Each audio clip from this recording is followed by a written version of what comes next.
Pakistan stock market में जबरदस्त तेजी का रुझान। कारोबार के दौरान 100 इंडेक्स 1,15,000 पॉइंट्स की बुलंद तरीन सतह अबूर कर गया।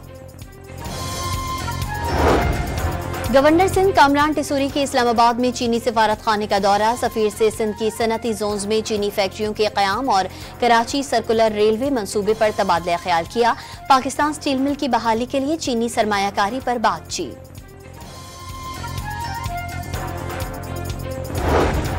शाम में फंसे 318 पाकिस्तानी बैरूत से पाकिस्तान पहुंच गए।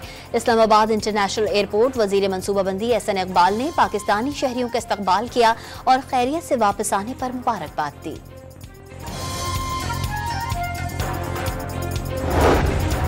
कौमी असम्बली का इजलास आज दिन 11 बजे होगा। 6 निकाती एजेंडा जारी। इंटरनेट की सुस्त रफ्तार पर आलिया कामरान तवज्जो दिलाओ नोटिस पेश करेंगी। कराची के इलाके शाह फैसल कॉलोनी से पुलिस ने 100 से जायद वारदातें करने वाले 3 मुल्जिमान को गिरफ्तार कर लिया। कब्जे से पिस्तौल, छीने हुए मोबाइल फोन्स और मोटरसाइकिल बरामद। टोबा टेक सिंह में मोटरवे पर तेज रफ्तारी के बाइस कार ट्रक से टकरा गई। 2 अफराद जाँ बहक और 1 शदीद जख्मी हो गया।